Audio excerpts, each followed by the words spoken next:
number one, if you want to take care of children, children with these types of challenges, make sure you're doing it for the right reasons, because you feel called to. You have special, like you have this drive to do it, and that's number one, because it's not for everybody. There's people who want their offices to be like these beautiful, serene environments with, there's a vase, on the counter, and, maybe a coffee station and things like that. Well, those are things that you can't really do, the same, right?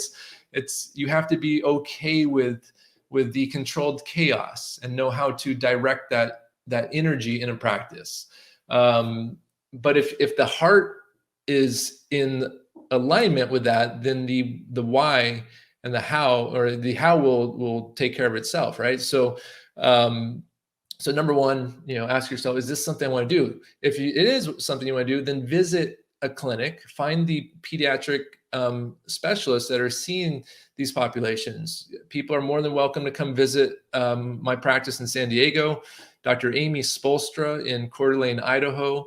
Dr. Skip Weiss in Wisconsin.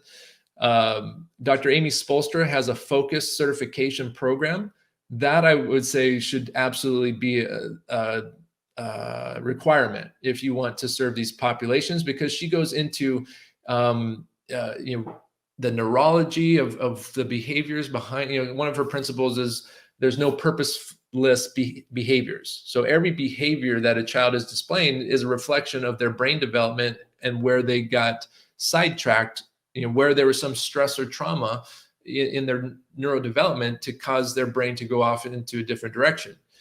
And so she helps people understand it from that perspective, communicate, with the parents, and also in terms of skill sets, technique wise, I really love what's known as a tonal approach to chiropractic for these kids, because it's super light. It meets their needs versus forcing the child to meet the needs of the chiropractor. I often say that in the class, because parents are wondering, like, how am I even going to get my child on the table, like, and to sit still? And I'll say, hey, years ago, we learned to meet the needs of the child versus forcing them to meet our needs. And so we can adjust the child in front of the fish tank, laying on stuffed animals, under the table. It doesn't matter. We know how to address exactly what's going on for them. So yeah, you visit offices that are doing it. See if it feels like something you want to do, for sure. It's unfortunately a massively growing population.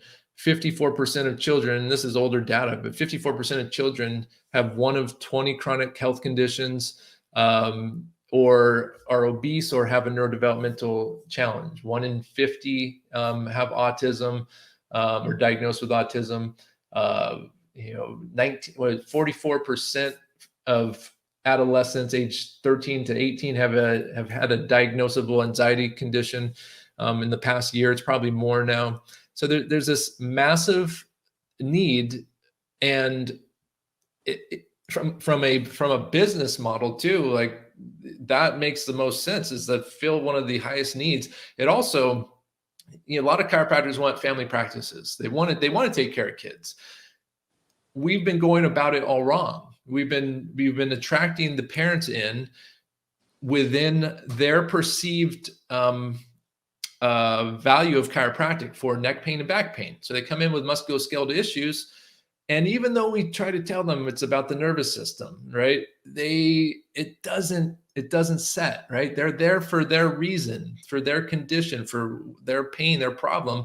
So now when we say, oh yeah, but let's make sure we get a little Johnny checked. I'm like, why? Like, his back's fine, right? Whereas when they come in first for their child with a neurodevelopmental challenge or epilepsy or whatever it is, now it's completely about the nervous system.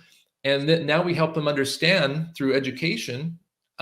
We ask them the question, how common do you think subluxation is?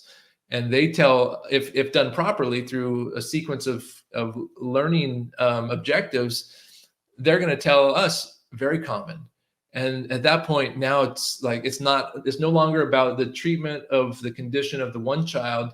Now it's about the entire family expressing better health, releasing stress, growing as, synergistically as a family. And it's a beautiful way to practice and shift the public perception.